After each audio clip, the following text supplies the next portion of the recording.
자, 오늘 함께 나누실 말씀 이제 사도행전 16장 10절 이후로 지난주에 10절까지 봤는데 우리 오늘 10절부터 다시 보려고 하는데요.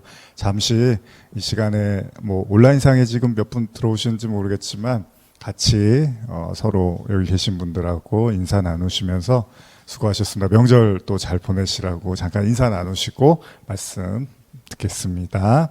수고하셨습니다. 명절 또 잘 보내세요. 이후에 또 인터넷 통해서 말씀 보시는 분들도 동일하게 우리 명절 또 복되고 은혜로운 시간 되셨으면 좋겠습니다. 자, 그러면 사도행전 16장 10절에서 12절까지의 말씀을 한번 찾아보시겠습니다. 사도행전 16장 10절에서 12절까지입니다. 자, 찾으셨으면 저하고 한번 같이 읽어보겠습니다. 시작. 바울이 그 환상을 보았을 때 우리가 곧 마게도냐로 떠나기를 힘쓰니 이는 하나님이 저 사람들에게 복음을 전하라고 우리를 부르신 줄로 인정함이로라. 우리가 드로아에서 배로 떠나 사모드라게로 직행하여 이튿날 네아폴리로 가고 거기서 빌립보에 이르니 이는 마게도냐 지방의 첫 성이요 또 로마의 식민지라. 이 성에서 수일을 유하다가. 오늘 지난주에 이어서 사도행전 16장 10절 이후부터 말씀을 나누고자 합니다.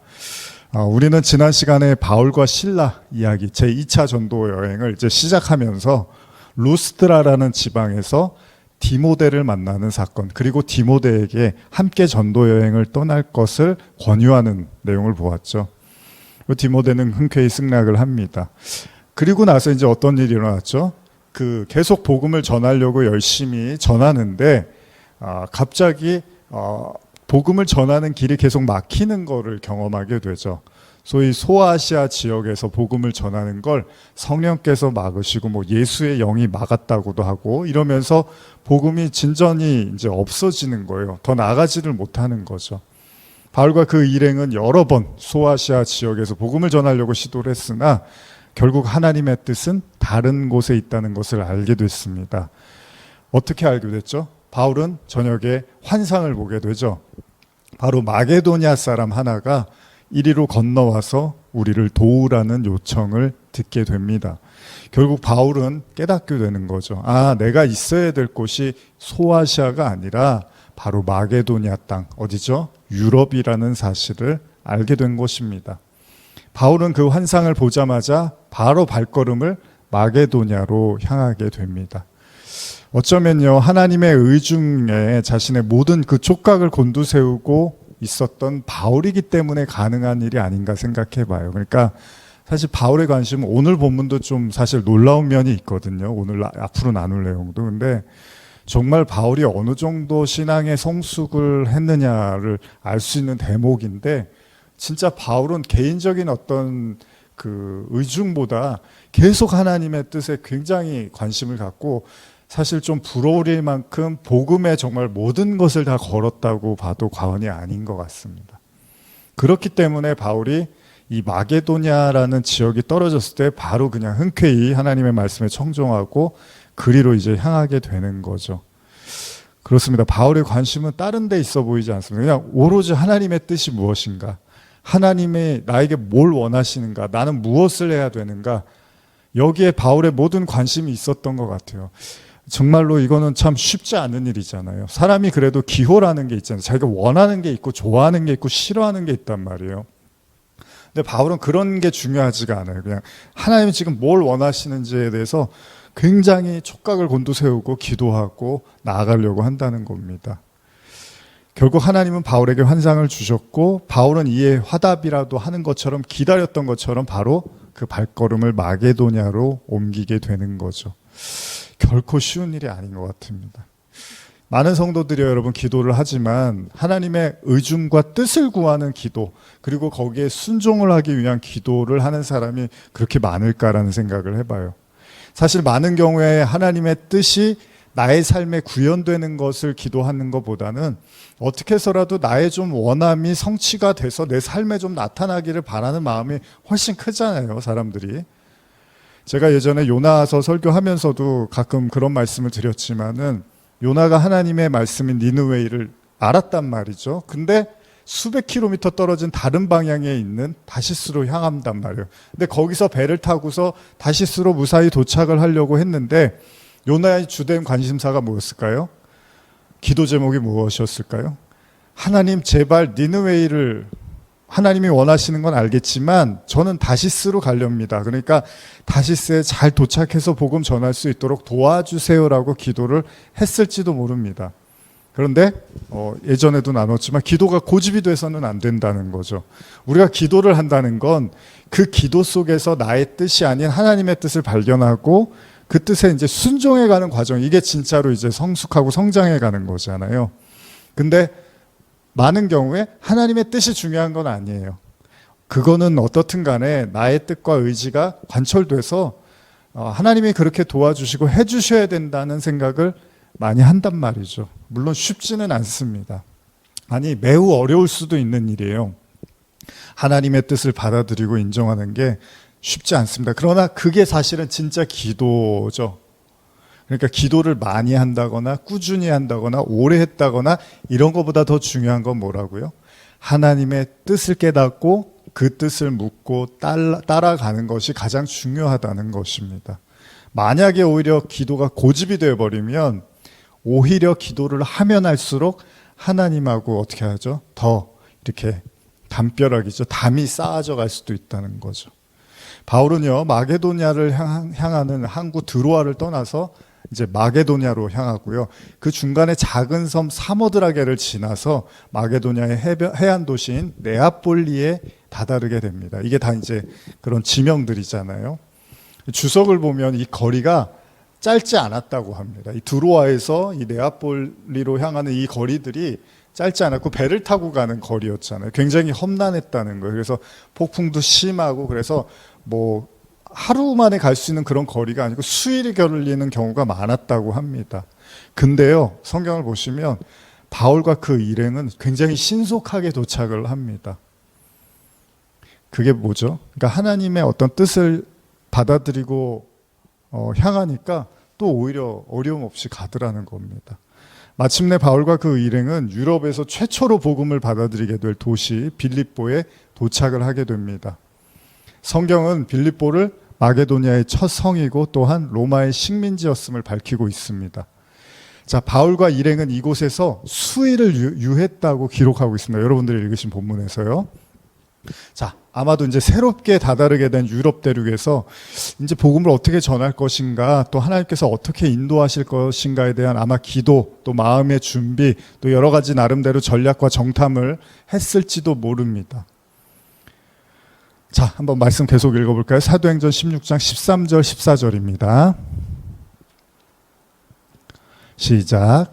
안식일에 우리가 기도할 곳이 있을까 하여 문 밖 강가에 나가 거기 앉아서 모인 여자들에게 말하는데 두아디라 시에 있는 자색 옷감 장세로서 하나님을 섬기는 루디아라 하는 한 여자가 말을 듣고 있을 때 주께서 그 마음을 열어 바울의 말을 따르게 하신지라. 자, 안식일이 오자 오늘 본문에 보니까 바울과 그 일행이 기도할 곳을 찾아서 떠나게 됩니다. 나서게 됩니다. 아마도요, 바울이 1차적으로는, 그러니까 이전에도 그랬던 것처럼 유대인 디아스포라들이 모인 회당에서 회당을 중심으로 해서 복음을 전해왔단 말이에요. 그렇기 때문에 가장 쉽게 복음을 받아들일 수 있는 사람은 어쨌든 하나님을 아는 사람들이니까 이제 그 사람들이 모인 장소, 그 회당을 찾고자 했던 것으로 보입니다. 근데 당시에 그 유대 회당이라고 하면 보통 10인 이상의 남성들이 있을 때 가능했다고 합니다. 근데 지금 오늘 본문에 보니까 문밖 강가에 앉아서 거기 모인 여자들이라는 표현이 있어요. 그러니까 여기서는 회당의 개념보다는 아마도 여인들이 모여서 하나님을 경외하는 사람들이 이제 보통 강가나 이런 데서 이제 기도를 했던 것 같아요. 뭔가 이렇게 정화하고 이런 의미에서. 그러니까 거기서 이제 기도 모임을 갖고 서로 교제를 하고 있는 걸 보면서 이제 바울이 다가가서 말을 건 것으로 보입니다. 거기서 이 놀라운 일이 일어나게 되는데요. 최초로 그 빌립보에서 이제 빌립보에 도착하고 유럽에 도착하고 최초로 신앙을 받아들이게 되는 그러니까 어떻게 보면 유럽 선교의 시작을 알리는 최초의 성도가 탄생을 하는, 그게 누구냐 하면 루디아라는 한 여인입니다. 그녀는 이미 하나님을 알고 섬기는 자였다고 기록을 하고 있습니다. 바울은 이 여인에게 이제 복음을 전한 것으로 보여요. 이 여인의 직업이 뭐였죠? 자색 옷감 장사였습니다. 루디아, 제가 주일날도 잠깐 말씀드렸지만 이 자색 옷감이 당시에 좀 상당히 고가였던 것으로 보입니다. 그래서 이런 사업을 하고 있는 루디아는 당연히 좀 부유층으로, 그것도 아주 부자였던 것으로 보는 견해들이 있습니다. 어찌됐든 간에 강가에 모인 여인들에게 말을 건네면서 전했던 복음이 이 루디아의 마음을 감동하게 한 겁니다. 여러분, 이 장면에 대해서 어떻게 생각하십니까? 바울이요, 2차 전도여행을 시작하면서 참 기이한 일들을 많이 겪었습니다. 성령이 예수께서, 예수의 영이 복음을 전하는 거 허락하지 않는, 막으시는 기이한 체험도 했고요. 그래서 알아낸 게 뭐냐? 하나님이 소아시아가 아닌 마게도냐, 즉 유럽으로 가라는 하나님의 뜻도 깨닫게 됐습니다.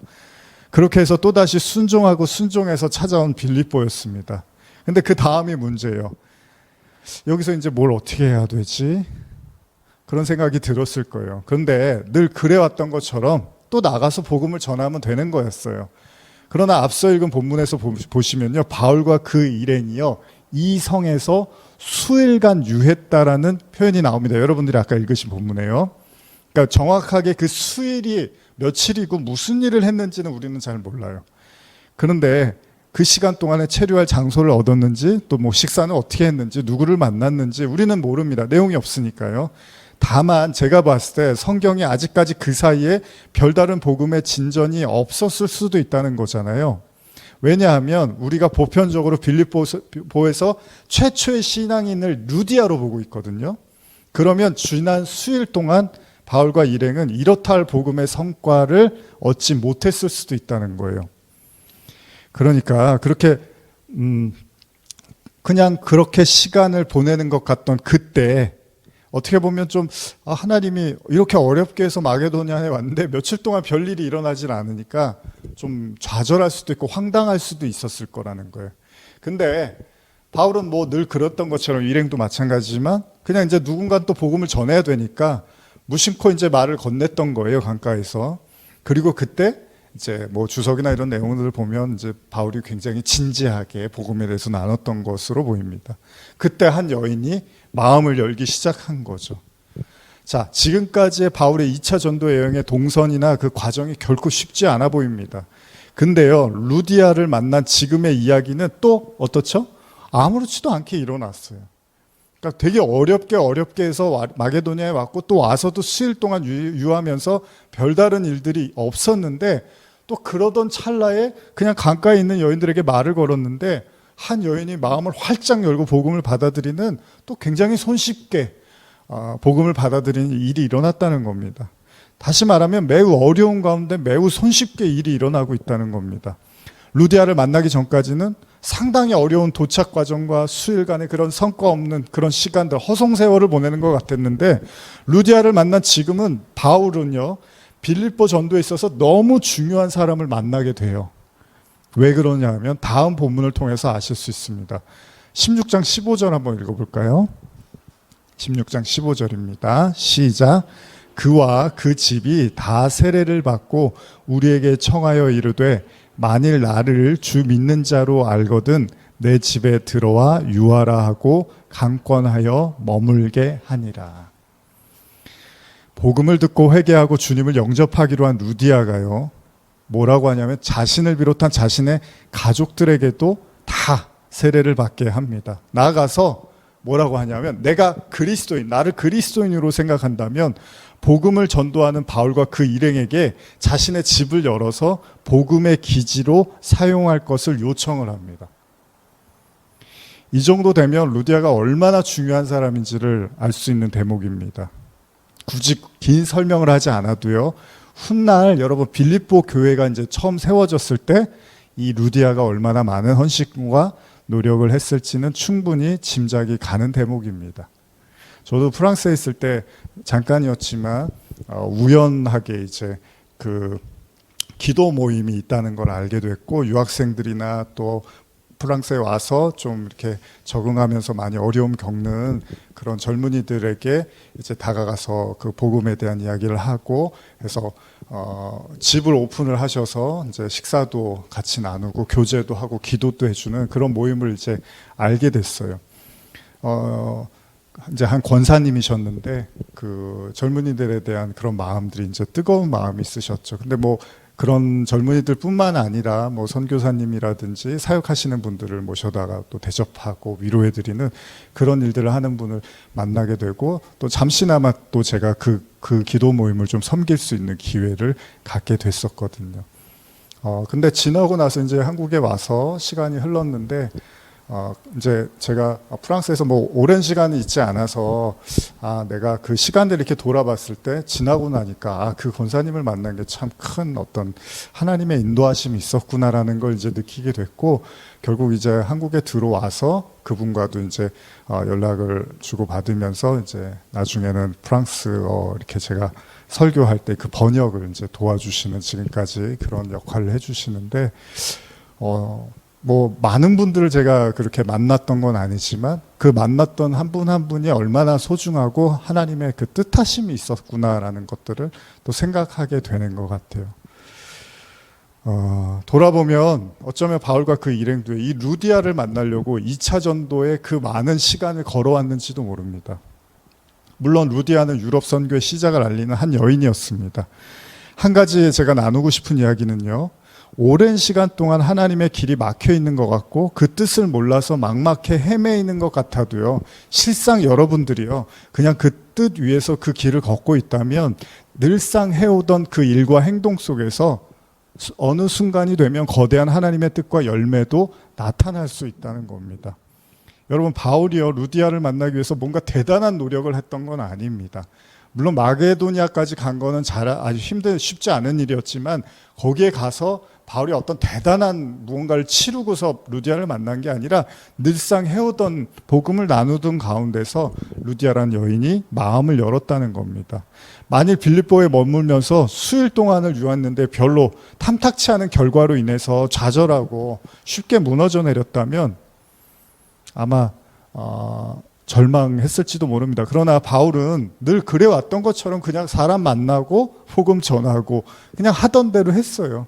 뭐 비장한 각오로 한 것도 아니고 그냥 원래 하던 대로 했는데 이 빌립보 교회를 세울 만한 이제 중추 역할을 할 그런 신자들을 하나님이 만나게 하셨다는 겁니다. 여러분 이전의 내용들처럼 뭐 초인적인 하나님의 기적도 필요하지 않았습니다. 그냥 복음을 전했을 뿐인데 그가 돌아왔다는 겁니다. 하던 대로 했고 최선을 다했을 뿐입니다. 그 결과 만나야 될 하나님의 영혼을 만나게 된 거죠. 자, 계속 본문 읽어보겠습니다. 16절에서 19절까지입니다. 시작. 우리가 기도하는 곳에 가다가 점치는 귀신 들린 여종 하나를 만나니 점으로 그 주인에게 큰 이익을 주는 자라. 그가 바울과 우리를 따라와 소리를 질러 이르되 이 사람들은 지극히 높은 하나님의 종으로서 구원의 길을 너희에게 전하는 자라 하며 이같이 여러 날을 하는지라. 바울이 심히 괴로워하여 돌이켜 그 귀신에게 이르되 예수 그리스도의 이름으로 내가 내게 명하노니 그에게서 나오라 하니 귀신이 즉시 나오니라. 요종의 주인들은 자기 수익의 소망이 끊어진 것을 보고 바울과 실라를 붙잡아 장터로 관리들에게 끌어갔다가. 자, 이제부터는 여러분들이 익숙한 본문입니다. 그리고 제가 이 설교 준비하면서 예전에 처음에 제가 이렇게 유튜브 설교하면서 5분짜리 설교를 만들었는데 그 처음이 그 마음이라는 과목이었거든요. 그 영상을 만들었는데 그게 바로 오늘의 이 본문이죠. 그래서 참 이렇게 설교 준비하면서 그런 내용들이 좀 많이 떠올랐는데요. 이 바울과 일행이 또다시 복음 전도에 이제 힘을 씁니다. 박차를 가합니다. 앞선 것과 같이 또 기도하는 곳에 가던 길에 이번에는 어떤 사람이 나타나냐면 점을 치는 귀신 들린 여종을 만나게 됩니다. 근데 여러분들 읽으신 것처럼 이 여종은 사람들에게 점을 쳐서 돈을 받고 그 돈을 자신의 주인에게 주었던 것으로 보입니다. 그러니까 주인은 이 여종을 이용해서 피를 빨아먹는 거죠. 귀신 들린 걸 이용해서 자신의 이 주머니를 채우고 있는 거예요. 근데 문제는 이 여인이 바울과 그 일행이 복음을 전하는 곳마다 따라다니면서 괴롭히더라는 거예요. 근데 여인이 외친, 그 여종이 외친 그 말은 굉장히 완곡한 표현입니다. 뭐냐 하면 이 사람들은 지극히 높은 하나님의 종으로서 구원의 길을 너희에게 전하는 자라. 좋은 내용이잖아요.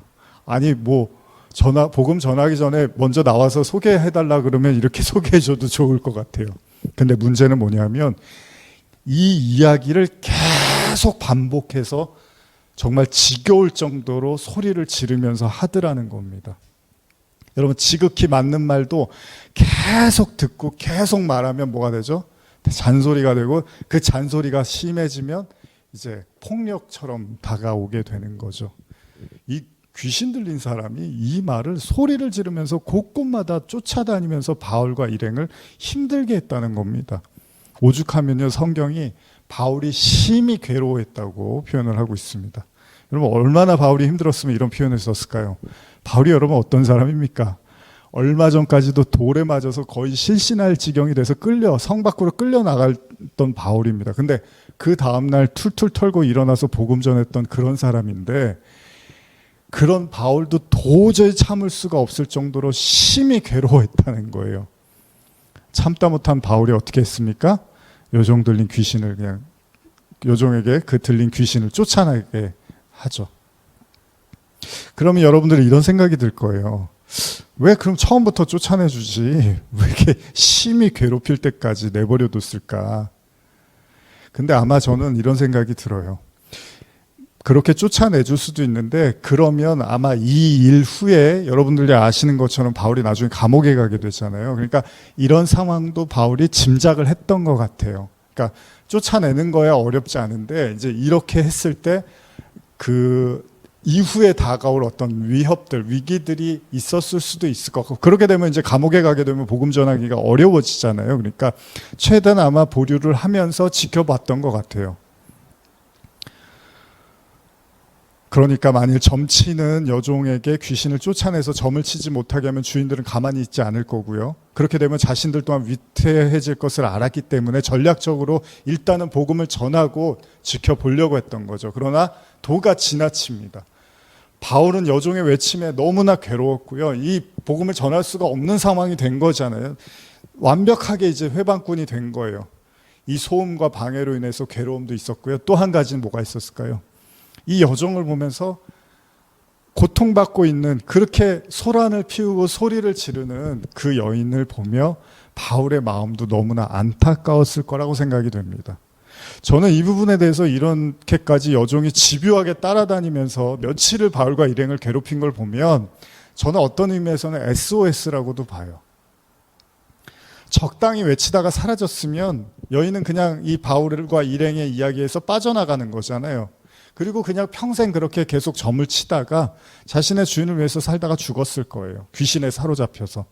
근데 여종이요, 바울의 입에서 그를 뒤흔들 정도로 강렬하게 바울 앞에서 그에게 너무나 강렬하게 외쳤기 때문에 결국 이 지긋지긋한 지옥과 같은 삶을 끝낼 수가 있었던 거죠. 한편으론 여러분, 이게 살려달라는 외침이라고도 볼 수 있다는 거죠. 듣기는 싫어요. 계속 똑같은 얘기를 하고 괴롭다 그러고 막 그런 모습을 보는 것도 너무 힘들잖아요.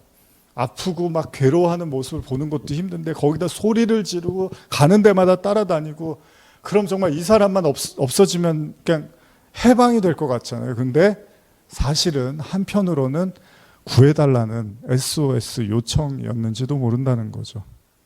주석에서요, 훗날 이 신기한 내용이죠. 뭐 재밌다고 하기보다는 참 놀라운 건 이 빌립보 교회를 세우는 데 있어서 아까 루디아가 있었죠. 그리고 아울러서 또 누가 있었느냐? 이 귀신 들린 여종이 주님을 만나고 그 교회에 이제 초대교회를 섬기는 역할을 했을 거라고도 본다라는 겁니다. 무슨 말입니까? 결국 자신을 건져내준 하나님의 은혜에 감동해서 여종이 그리스도인이 됐을 거라는 거예요. 그렇다면 어떤 의미에서 빌립보 사역의 두 번째 주인공은 누구였던 거예요? 이 귀신 들린 여종이었을 수도 있다는 겁니다. 그러니까 이런 거에서 우리가 생각을 잘 해야 되는 거죠. 절대 저 사람은 그냥 회방꾼이고 대적자고 불필요한 사람이고 복음을 방해하는 사람이라고 생각했던 그 사람이 하나님의 복음 전도자일 수도 있다는 겁니다. 어쩌면 우리의 기대와 생각과는 다르게요. 하나님은 일하고 역사하실지도 모른다는 거예요. 우리는 이미 바울이 어떤 사람인지 알잖아요. 지금 열심히 복음을 전하는 이 바울이 어떤 사람입니까? 초대교회 당시 교회를 몹시나 핍박하고 박해하던 사람입니다. 대표격이었습니다. 근데 지금 바울은 교회를 대표하는 사람이 됐습니다. 여러분, 아마도 그때 교회를 박해하던 그 당시 바울을 전도 대상으로 생각하는 사람이 있었을까요? 거의 없었겠죠. 대부분 피하고 도망치려고 하고 반기독교적인 사람으로 생각했을 거예요. 그런데 하나님은 아니었던 거예요. 하나님은 그에 대한 구원과 계획이 있으셨다는 겁니다. 지금 귀신에 들려서 평생 귀신의 소리를 듣고 거기에 자신을 맡기고 살아오면서 점을 치고 그걸로 돈벌이 했던, 근데 그것도 자기를 위한 돈벌이가 아니라 주인의 착취 속에서 살아갔던 여종이었습니다. 근데 어찌된 영문인지 바울을 보는 순간 그를 떠나지 못하고 그 주변을 계속 서성이면서 소리를 지르고 또 소리를 지르며 자제를 못합니다. 그러나 하나님은 바울을 통해서 여인에게 귀신으로부터 해방, 자유를 주시고 기쁨과 구원을 주셨다는 겁니다. 바로 이 여종이 복음을 받아들여야 되는 오늘 16장의 두 번째 주인공이 된 것입니다. 계속 말씀을 읽어보겠습니다. 19절에서 24절입니다. 시작.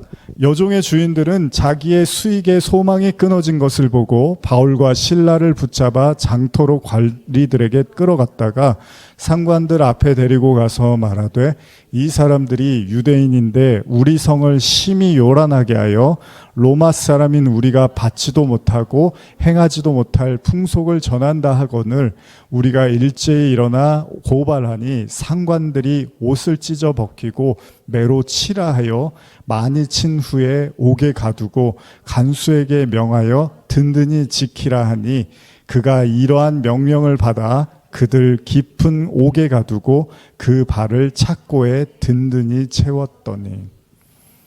여종을 귀신으로부터 자유케 해준 이 일은 어쩌면 이미 예견할 수 있는 바울의 생각대로 심각하게 돌아갑니다. 더 이상 여종을 통해서 돈벌이를 할 수 없는 주인들이 화가 머리 끝까지 치밀러 올랐습니다. 그리고 바울과 실라를 고발하기에 이릅니다. 참 나쁜 사람들입니다. 여종의 귀신을 쫓아냈다는 것이 고발의 사유입니다. 엄밀히 말하면 돈입니다. 돈이 안 되니까 화가 나고 그래서 복음을 전한다는 명분으로 고발을 한 것입니다. 여러분, 차라리 귀신 들린 사람은 쫓아내면 그만인데요. 이런 사람들은 방법이 없어요. 어떻게 해야 되는 거예요? 귀신 들린 자는 예수님의 이름으로 나가라 그러면 나가는데 돈에 환장을 한 이 주인들은 예수의 이름으로 나가라 그래도 안 나간다는 거예요. 그럼 어떻게 해야 되는 거예요? 그만큼 만몬이 무서운 겁니다. 물질주의라는 게 그만큼 무서운 겁니다. 오로지 자신의 돈과 이익에만 몰두한 사람들에게는 뭐라고 말을 해도 소용이 없어 보입니다. 물론 먹고 살아야 하기 때문에 돈이 필요한 걸 부인할 수는 없지만요. 누구 하나의 영혼을 팔아가면서까지 종을 삼아서 그 이익으로 부를 누린다는 건 다른 얘기잖아요. 내가 잘 살려고 한 사람의 인생을 완전히 망가뜨리는 건 그래서는 안 되잖아요. 근데 주인이라는 이유로, 종이라는 이유로 그렇게 이제 함부로 하는 거예요. 어쩌면 진짜 병들었다는 게 뭘까요, 여러분? 눈에 보이는 게 아니라 눈에 보이지 않는 병이 더 큰 병일 수도 있겠죠. 어머니께서 오랜 시간 그 교통사고 후유증으로 아파하시는데 저를 볼 때마다 간혹 자주 하시는 말씀이 뭐냐면, 내가 아픈 거는 눈에 보이지가 않아서 나 아픈 걸 사람들이 몰라준다는 말씀을 가끔 하세요. 그럼 그런 얘기를 들으면 가끔 저도 서운할 때가 있어요. 아니, 제가 엄마 아픈 거 잘 알아서 옆에서 나름 노력하려고 하는 건데 라는 생각이 들 때가 있습니다. 근데 동시에 또 들어요. 어떤 생각이 드냐 하면, 얼마나 고통이 크면 또 그렇게까지 말씀하시나라는 생각도 듭니다. 사실 제가 이 본문을 설교할 때마다 느끼는 거지만요, 귀신에 들렸던 여종보다 오히려 멀쩡해 보이는 그 주인들이 훨씬 더 섬찟해 보이더라는 거예요. 훨씬 무섭더라는 거예요. 아니 자기의 종이 귀신으로부터 해방이 됐는데 그게 화가 나서 고발을 한다는 게 말이나 됩니까? 그러면 그 종에 대한 완전히 인격은 완전히 무시했다는 거 아니에요? 사람으로 보지 않았다는 거잖아요, 거의. 요즘은 자기 키우는 개한테도 그렇게 안 합니다. 근데 사람인데 그것도 귀신, 흉악한 귀신에 들려서 고통받으면서 나날을 보내는 그 여정을 보면서 돈벌이가 안 된다고 화를 내고 고발을 한다는 게 이게 얼마나 무서운지 모르겠어요. 오히려 본인들은 스스로 멀쩡하다고 생각할지도 모르겠습니다. 그런데 진짜 심각한 건 제가 보기엔 그 주인들인 것 같습니다. 오로지 사람을 돈벌이 수단으로 보는 그들은 바울도 어떻게 할 도리가 없어요. 예수의 이름으로 나가라 그래도 안 나가요. 어떻게 해야 되는 거예요? 결국 그로 인해서 바울은 실컷 신라와 함께 매를 맞고 또 깊은 옥에 갇혀서 이도저도 할 수 없는 신세가 되어버렸습니다. 또다시 거대한 난관에 부딪혀버리고 만 것입니다. 자, 이쯤 되면 어떻죠? 극심한 좌절을 느껴야 되죠. 아유, 전도여행 시작하고 어렵게 마게도냐로 와서 유럽에 왔는데 루디아 만나고 이제 뭔가 좀 되는 듯 했는데 하도 괴롭히길래 여종에게 귀신을 쫓아내줬더니 이제 또 감옥에 갇혀있는 신세가 돼요. 그러니까 여러분, 이 바울의 전도여행 그리고 함께 했던 이 일행들이 이게 보통 마음과 믿음 가지고는 할 수 있는 일이 아닌 것 같아요. 어둠과 불안이 엄습해 올 만도 합니다. 어쩌면 이렇게 삶이 이제 끝날 수도 있다는 또다시 비관을 할지도 모릅니다.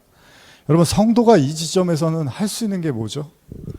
여러분, 사방이 막혀 있고요, 육신이 묶여 있고 자유롭지 못하고 그야말로 이게 진짜 절벽과 같은 상황이잖아요. 여기서 성도가 할 수 있는 게 뭐죠? 한번 성경 보겠습니다. 사도행전 10장 25절에서 27절입니다. 시작. 한밤중에 바울과 실라가 기도하고 하나님을 찬송하며 죄수들이 듣더라. 이에 갑자기 큰 지진이 나서 옥토가 움직이고 문이 곧 다 열리며 모든 사람의 매인 것이 다 벗어진지라. 간수가 자다가 깨어 옥문들이 열린 것을 보고 죄수들이 도망한 줄로 생각하고 칼을 빼어 자결하려 하거늘. 솔직히요, 이 상황에서 바울과 실라가 저는 감사의 기도와 찬양을 드렸다고 생각하지는 않습니다. 물론 제가 생각하는 것보다 훨씬 훌륭한 신앙을 가졌다면 그럴 수도 있을지는 모르겠지만 보편적으로 감옥에 갇혀서요, 매를 실컷 맞고 옷이 다 벗겨지고 온몸이 피멍에 들고 성한 데가 없었겠죠. 그 상황에서 감사와 기도의 찬양을 올렸다? 정말 어려운 일이죠. 다만 저는요, 이들이 기도와 찬양을 했던 이유가 성도가 할 수 있는 게 그거밖에 없거든요. 저도 긴 시간은 아니지만 나름 신학교 졸업하고 지금까지 걸어오면서 그 절체절명의 위기와 극한의 상황이 됐을 때마다 제가 할 수 있는 건 그냥 앉아서 기도하고 그냥 찬양하는 것밖에 없었어요. 그게 뭐죠? 그건 그래도 마지막 기대에 대해서 하나님밖에는 내가 의지할 수가 없다는 제 나름대로의 그 신앙의 표현이고 표명이기도 했다는 거죠. 제가 보기에 바울과 실라도 이런 상황까지 왔을 때는 할 수 있는 게 없잖아요. 그럼 그냥 기도하고 찬양 부르는 거죠. 꼭 감사해서가 아니라. 뭐가 감사해요 지금? 맞아 죽게 생겼는데, 이제 죽을지도 모르는데. 근데 성도가 할 수 있는 게 없어요. 그래서 제가 정말로 이렇게 상담이나 사람들하고 얘기 나누다 보면 정말로 이 사람의 고통이 심하고 중하다고 판단될 때는 그냥 하나님께 정말로 매달리라고밖에, 저도 그렇게밖에는 말을 못합니다. 왜냐하면 저도 그렇게밖에는 할 수 없었기 때문에. 다른 방법이 있습니까? 우리가 모든 방법을 다 동원했는데도 불구하고 어떤 큰 어려움에서 해방되지 못했다면 우리가 할 수 있는 거는 그냥 기도하고 찬양하는 것밖에 없잖아요. 근데 또 그렇게 했더니 어떻게 살아서 여기까지 오더라는 겁니다. 진짜 기도를 하라는 거죠. 그냥 기도가 아니라 진짜 기도를 하라는 거죠. 그거밖에 저도 조언을 해줄 수가 없다는 걸 잘 압니다. 앞일은 알 수 없지만요, 오로지 하나님께서 인도해 달라고, 그리고 이 모든 상황과 뜻이 주님의 말씀을 받아들이겠다는 그들의 자신의 신앙의 표현으로서 찬송과 기도라고 생각합니다. 우리 또한 그렇지 않습니까? 살면서 겪었던 많은 어려움, 그리고 극도의 절망과 무력의 순간 우리가 할 수 있는 건 자명합니다. 기도하고 찬송하고 말씀 보는 거. 여러분, 이게 예전에 제가 신학교 때 교수님이 오셔서 뭐 수업하다가 결론은 여러분 기도하고 말씀 보고 그러셔야 돼요. 그러면 그걸 좀 이렇게 속으로 우습게 생각했어요. 저분은 이렇게 맨날 수업할 때마다 저 얘기를 뭘 저렇게 하시나, 이제 어렸을 때는 그랬는데. 근데 사실 그렇잖아요. 뭐 제 아무리 대단하고 위대한 설교가라 하더라도 정말 절박한 위기의 상황에서 우리가 할 수 있는 건 기도와 찬양밖에 없는 거잖아요. 그래서 금요 예배도 하고 뭐 철야 예배도 하고 했던 거 아닌가요? 바로 그때였습니다. 한밤중에 기도와 찬송으로 하나님을 구했던 바울과 실라에게요, 드디어 하나님이 화답을 하십니다. 갑작스러운 지진이 일어나고요, 그 감옥의 진동에 그 옥의 터가 움직이고, 나아가 굳건히 닫혀있던 옥문이 열리기 시작합니다. 그리고요, 성경이 그곳에 있던 모든 사람의 매인 것이 풀어져 버렸다고 이야기를 해요. 정말 놀라운 일이 순식간에 벌어진 겁니다. 기도할 때마다 이런 일들이 맨날 있었으면 좋겠어요. 어쨌든 바울과 실라에게는 일어난 일입니다. 하나님은 바울과 실라의 기도에 응답을 하셨고요, 동시에 마게도냐 땅으로 보내신 하나님의 뜻과 그 계획하심을 절대 멈춰서는 안 된다는 하나님의 의지의 표명이 현실로 나타나기 시작합니다. 그 누구도 이 복음을 막을 수 없다는 걸 하나님이 명확히 하고 계시다는 겁니다. 이제 바울과 실라가 다시 자유의 몸이 될 것 같습니다. 세상은 그들을 가두고 어처구니 없는 죄목으로 감금하려고 했지만 하나님은 그 옥터 자체를 그냥 흔들어 버렸습니다. 그리고는 매섭게 꾸짖는 듯 하시는 해 보입니다. 이제 일어나서 옥문을 나서서 다시 세상 밖으로 향하면 됩니다. 그리고 앞서 사도행전의 감옥에서 있었던 기적 사건들처럼 다시 빠져나와서 전하면 돼요. 열심히 외치면 돼요. 드디어 하나님이 또 응답해 주시는구나, 우리의 사역에 또 하나님의 은혜를 베푸시는구나라고 생각했던 그때였습니다. 바울과 실라를 살피기 위해서 곁에 있던 간수가 잠에 들었고, 그 지진으로 인한 요동에 눈을 뜨게 됩니다. 문제는요, 잠에서 깬 간수가 옥문이 열린 걸 보고 죄수들이 다 도망간 것으로 생각을 합니다. 그 순간에 엄청난 두려움이 그를 엄습하기 시작합니다. 당시에 이 로마법에는요, 만일 죄수들이 도망을 치게 되면 그 형벌을 막지 못한, 그러니까 도망치는 걸 막지 못한 간수가 대신 받아야 되는 법이 있었습니다. 그러니까 한마디로 말하면 바울과 실라가 앞서서 매우 잔혹한 형벌을 받았잖아요. 매를 맞고.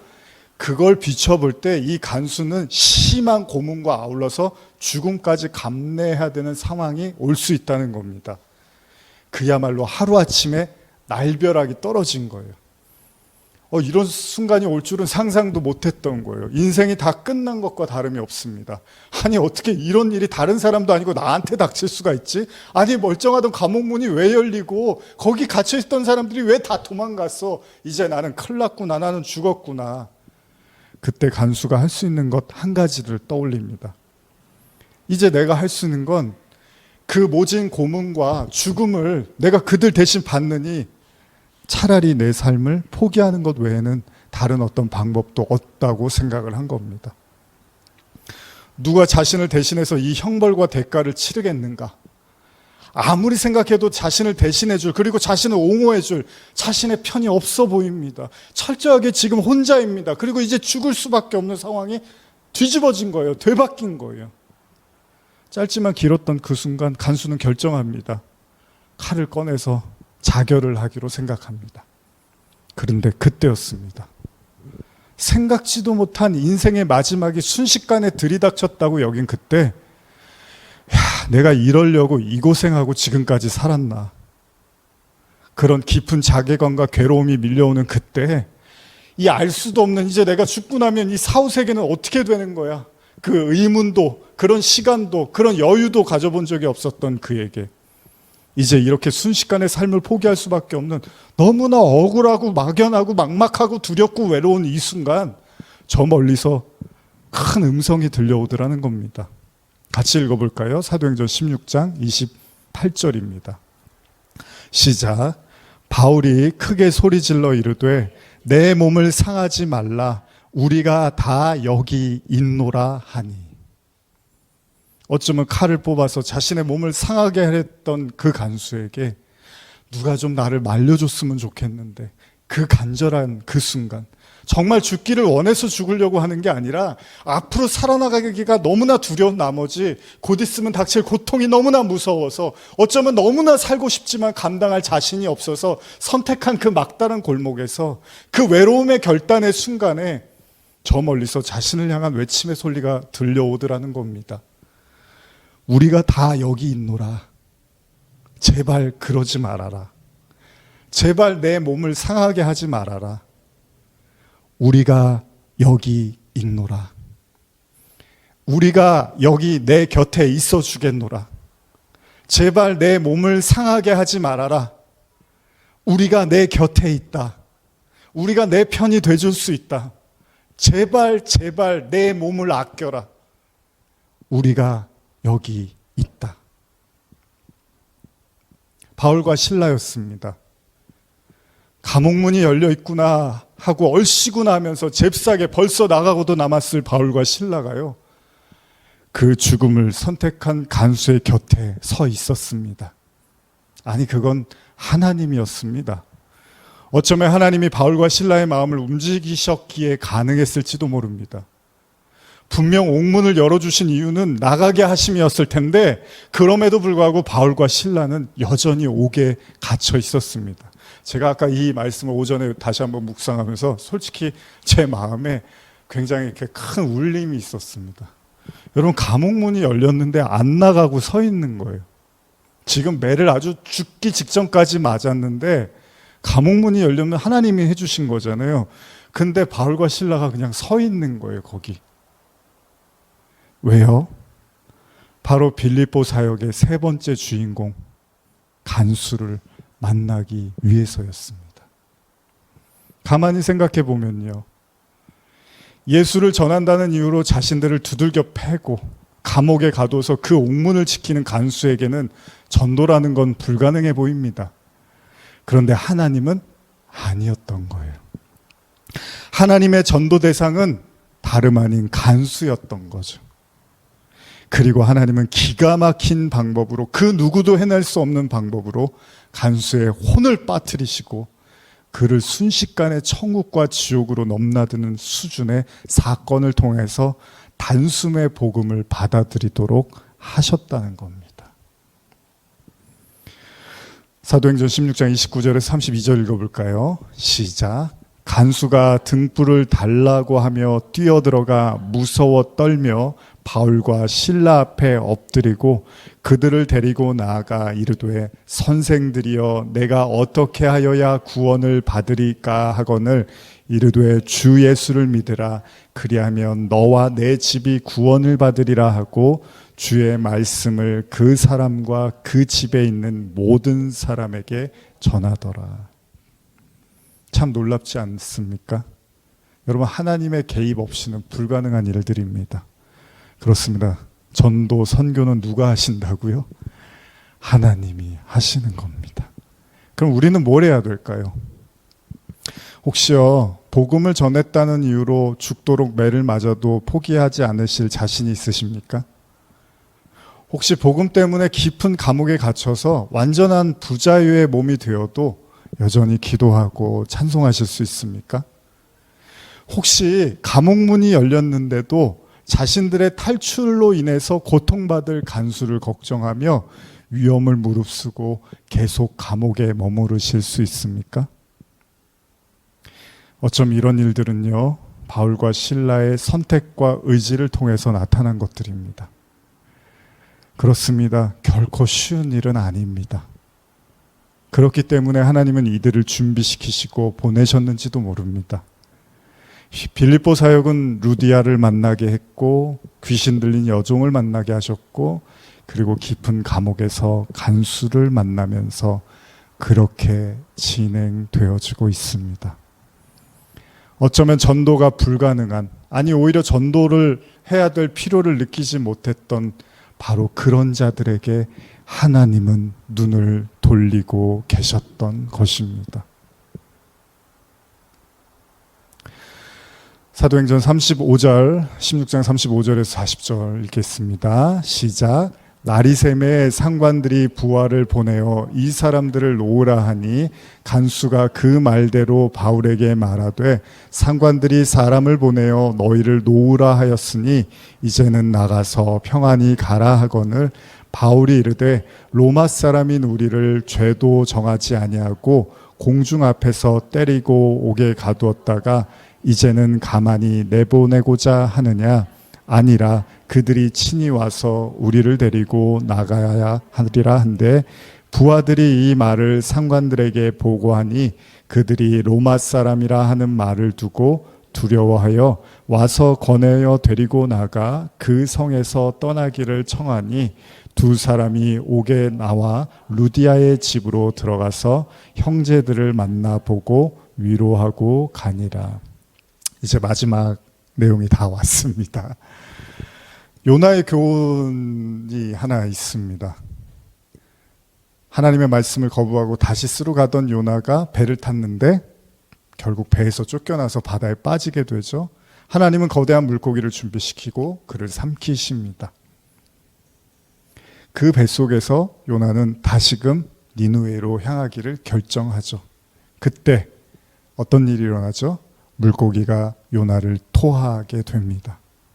하나님의 뜻을 깨달은 이상 더 이상 물고기 뱃속은 필요하지 않았던 겁니다. 감옥에 있던 간수를 향한 하나님의 전도의 뜻이 이루어졌습니다. 그와 그의 가족들이 모두 예수님을 믿기로 결정하게 됩니다. 하나님의 뜻이 이루어진 이상 바울과 실라가 감옥에 있어야 될 이유가 없었던 겁니다. 그래서 기이하게 내일이면 죽일 것처럼 했던 로마인들이 다음날 바울과 실라를 그냥 풀어줘 버리니까 바울과 실라가 그렇게 우리를 괴롭혀 놓고 이렇게 풀어주냐고 항의를 할 정도로 기이한 일이 일어나는 거죠. 여러분, 감옥에 왜 갔던 거죠? 간수를 만나기 위해서 갔던 거예요.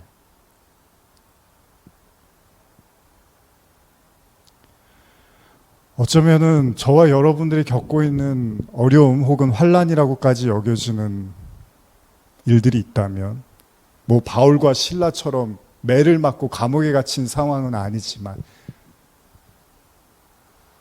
거기서 여러분과 제가 눈을 떠야 될, 복음의 눈으로 봐야 될 영혼이 있을 수도 있습니다. 감옥문이 제발 열리게 해주세요. 나가고 싶습니다.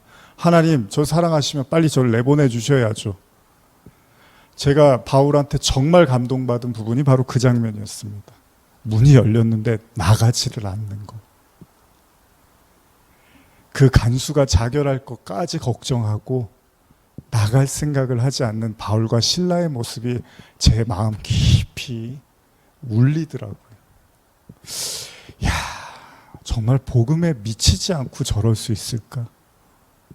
자신의 안위 따위가 중요한 게 아니라 오로지 잃어버린 한 영혼을 향한 바울과 실라의 모습이 오늘 아침 제 마음을 뜨겁게 울렸습니다. 쉬운 일은 아닙니다. 근데 여러분들 주변에도 그런 사람들이 있을 거예요. 그리고 언젠가는 여러분들에게도 그렇게 다가왔을지도 모릅니다. 루디아, 그리고 귀신 들린 여종, 그리고 감옥의 간수. 하나님이 주신 미션을 해결한 바울과 실라는 이제 감옥에서 나와서 다시 루디아의 집으로 향합니다. 복음을 듣고 모든 가족이 세례를 받고 적극적으로 자신의 집을 거처로 삼으라고 했던 바로 그 신실한 여인, 그 여인의 집으로 향합니다.